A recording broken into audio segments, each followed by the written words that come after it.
কোয়েল দেখো, লক্ষ্মীর ভান্ডারে বরাদ্দ বাড়ানো হচ্ছে, নারী ক্ষমতায়নের কথা বলা হচ্ছে, কিন্তু নারী সুরক্ষা এ রাজ্যে কতটা? মালদার ছবি আরেকবার দেখুন, আরেকটা ছবি। মালদায় ফের প্রশ্নের মুখে পড়েছে নারী সুরক্ষা। নাবালিকাকে ধর্ষণের অভিযোগ, দশম শ্রেণীর এক ছাত্রীকে বাড়ির সামনে থেকে তুলে নিয়ে গিয়ে ধর্ষণের অভিযোগ। অচৈতন্য রক্তাক্ত অবস্থায় সেই ছাত্রীকে উদ্ধার করা হয়েছে। ধর্ষণে অভিযুক্ত সমর মণ্ডল গ্রেপ্তার। শুভতোষ আমাদের সঙ্গে রয়েছেন, আমাদের সহকর্মী শুভতোষ। ঠিক কি ঘটেছে? মালদাতে বারংবার এই ঘটনা ঘটছে, মানে লোকে দেখে শেখে, এখানে তো ঠেকেও শিখছে না প্রশাসন। প্রশ্ন তুলতে বাধ্য হচ্ছি আমরা। পুলিশ যেটা জানাচ্ছে যে প্রত্যেকটা বেশ কিছু ঘটনার ক্ষেত্রে তারা তো সফল হয়েছে এই কারণে যে অভিযুক্তকে তারা কিন্তু দ্রুত গ্রেপ্তার করেছে। কিন্তু প্রশ্ন হচ্ছে, গ্রেপ্তার তো হচ্ছে, কিন্তু গোটা রাজ্যের মধ্যে এটা একেবারে নজর কেড়ে নেওয়ার মতো ঘটনা, এবং এতটাই বলতেও খারাপ লাগছে যে মালদা জেলাতে বারে বারে এই ধরনের ঘটনা ঘটছে কেন? এই দশম শ্রেণীর এই ছাত্রীকে তার বাড়ির সামনে থেকে তারই পরিচিত, তারই দূর সম্পর্কে এক আত্মীয় তাকে তুলে নিয়ে যায়, এবং যেহেতু তার পরিচিত সেই জন্য তার সঙ্গে সে হঠাৎ করে চলে যায়, এবং তারপরে তাকে গিয়ে বিভিন্ন জায়গায়, যেটা এখনও পর্যন্ত জানা যাচ্ছে যে পার্কের সামনে তাকে ঘুরিয়ে নিয়ে আসার পরে সে মানিকচক এলাকাতেই একটা জায়গায়, নির্জন জায়গায় তাকে ধর্ষণ করে, এবং ধর্ষণ করে রক্তাক্ত অবস্থায় সেভাবেই তাকে ফেলে দিয়ে চলে যায়। প্রায় অচৈতন্য এবং রক্তাক্ত অবস্থায় এলাকার মানুষজন তাকে উদ্ধার করে, প্রথমে গ্রামীণ হাসপাতাল, তারপরে মালদা মেডিকেল কলেজ হাসপাতালে তাকে নিয়ে আসা হয়েছে, এবং সেখানে সে গুরুতর রকমভাবে যথেষ্টই আশঙ্কাজনক অবস্থায় রয়েছে, এবং সে মালদা মেডিকেল কলেজ হাসপাতালে এখনও চিকিৎসাধীন। প্রশ্ন হচ্ছে যে পুলিশ যদিও এই অভিযুক্তকে গ্রেপ্তার করেছে, কালকে রাতের মধ্যেই তাকে গ্রেপ্তার করা হয়েছে।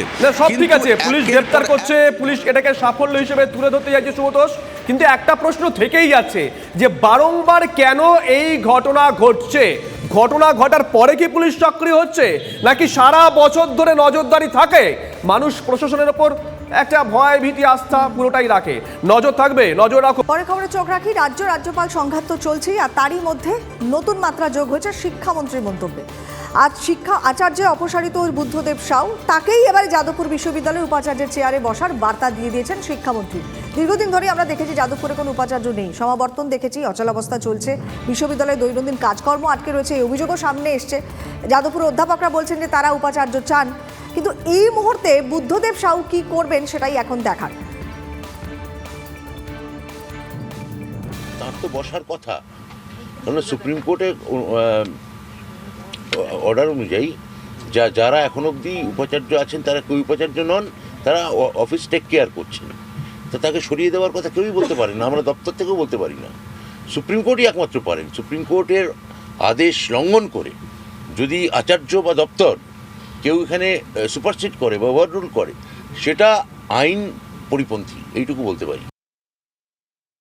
আমি শুনেছি অ্যাবুটার একটা চিঠি গেছে, তার থেকে রাষ্ট্রপতির থেকে একটা চিঠি এসছে মুখ্য সচিবের কাছে, সেখান থেকে যদি 2 কলম লিখে দেয় আমাকে যে রাষ্ট্রপতির ডাইরেকশানে অচলাবস্থা চালানোর জন্য আপনি কন্টিনিউ করুন, এটা ভেরি সিম্পল, এবং সেটা আমার জোর থাকে। এরপরে তখন রাজ্যপাল যদি কোনো চিঠি দেয় আমি সেটাকে সুপারসিড করতে পারি না। আমাকেও তো একটা স্ট্রেংথ দিতে হবে যে কালকে আমি এরকম পিংপং বলের মতো তো কাজ করতে পারি না। আমি কাজ করতে শুরু করলাম, তারপরে 2 মিনিট পরে বা 2 ঘন্টা পরে একটা চিঠি এলো আপনি কাজ করবেন না। আমি কোর্টে যেতে পারতাম, কিন্তু আমার সেই খরচ করবার উদ্দেশ্য নেই, ইচ্ছে নেই।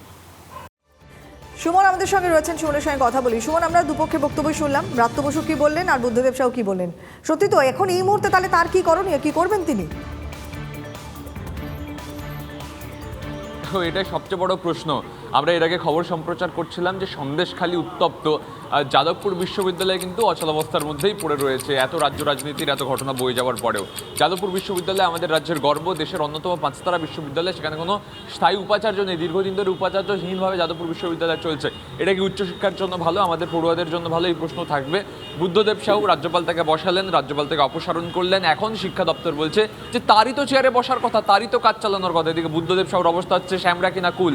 আজকে রাজ্যপালের নির্দেশ, কালকে শিক্ষা দপ্তরের নির্দেশ, কি করবেন বুঝতে পারছেন না। এখন তিনি দাবি করছেন যদি রাজ্য সরকার থেকে একটা কংক্রিট চিঠি আসে তাহলে তিনি দপ্তর সামলাতে পারবেন। তারপর আবার এটা আবার যাদবপুর বিশ্ববিদ্যালয়ের কর্তৃপক্ষ, যাদবপুর বিশ্ববিদ্যালয়ের অধ্যাপকরা মেনে নেবেন কিনা, সে নিয়ে একটা বড় সুন্দর প্রশ্নচিহ্ন রয়েছে। মোদ্দা কথা, যাদবপুর বিশ্ববিদ্যালয়কে কেন্দ্র করে উচ্চশিক্ষার যে ছবি ধরা পড়ছে তা মোটেই কিন্তু শুভব্যঞ্জক নয়। দেখো কোয়েল, একটা বিষয়, রাজ্যপাল যখন বিভিন্ন জায়গায় উপাচার্য বসাচ্ছিলেন, রাজ্য সরকারের আপত্তি, এখানে রাজ্যপাল উপাচার্যকে সরিয়ে দিয়েছেন, তাতে আপত্তি রাজ্য সরকারের তরফ থেকে, মানে পুরোপুরি ইগোর লড়াই। একদম। আর মাঝখানে কারা পড়ে আছে? পড়ুয়ারা। ঠিক। নজর থাকবে সুমন।